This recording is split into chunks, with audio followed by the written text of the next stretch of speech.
નમસ્તે. પથ્થરમાં અને પારસમાં આ જ ભેદ હોય છે. અકબર બિરબલની નાનકડી વાર્તા. એકવાર એક વૃદ્ધ સ્ત્રી પોતાની પુત્રવધુ સાથે બિરબલ પાસે જઈને બિરબલને કહ્યું, મારા પુત્રએ 20 વર્ષ સુધી શાહી ફૌજમાં રાજ્યની સેવા કરી અને યુદ્ધમાં માર્યો ગયો. અમે બંને નિરાધાર બન્યા છીએ અને અમારી પાસે આવક નથી. તેમની વાત સાંભળી બિરબલે કહ્યું, તમારા દુઃખને હું સમજી શકું છું. બાદશાહ અકબર દયાળુ છે, એ તમારી મદદ કરશે. હું તમને કહું એમ તમે કરશો તો તમારું કામ થઈ જશે. બીજા દિવસે દરબાર ભરાયો. વૃદ્ધ સ્ત્રી પોતાની પુત્રવધુ સાથે દરબારમાં હાજર થઈ. તેણે કહ્યું, જહાંપનાહ, મારા પુત્રની આ તલવારે અનેક યુદ્ધો જીતાડ્યા છે. હવે એ હયાત નથી, યુદ્ધમાં માર્યો ગયો.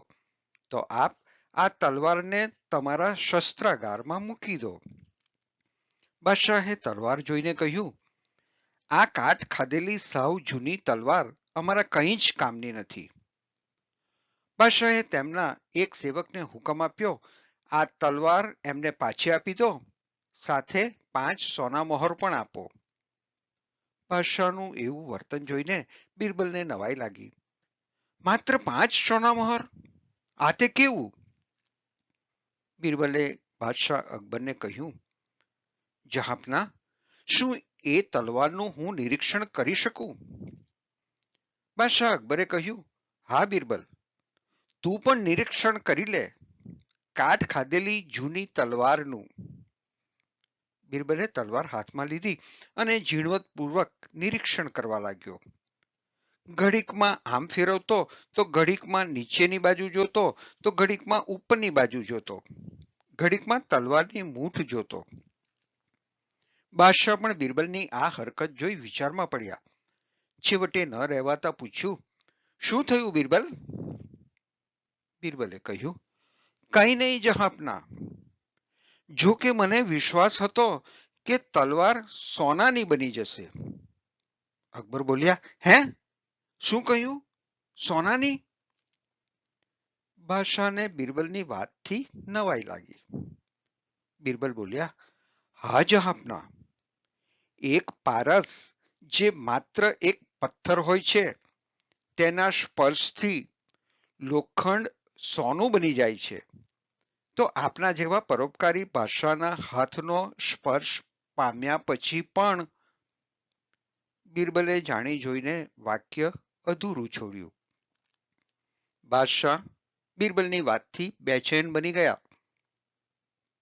તેમણે કહ્યું, જે કહેવું હોય તે સ્પષ્ટ કહે. બિરબલે કહ્યું, સામાન્ય પથ્થરમાં અને પારસમાં આ જ ભેદ હોય છે.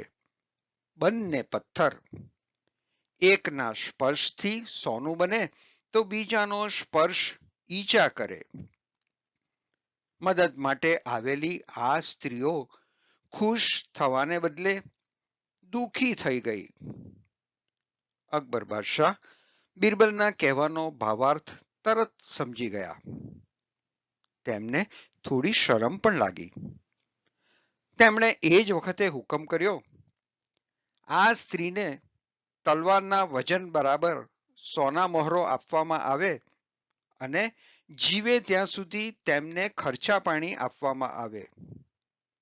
તરત જ હુકમનું પાલન કરવામાં આવ્યું. આમ બિરબલે ચતુરાઈથી વૃદ્ધ સ્ત્રી અને તેની પુત્રવધૂને આજીવિકાનું સાધન કરાવી આપ્યું અને બંને સ્ત્રીઓ બાદશાહ અકબર અને બિરબલને દુઆઓ આપતી ઘરે ગઈ. ધન્યવાદ.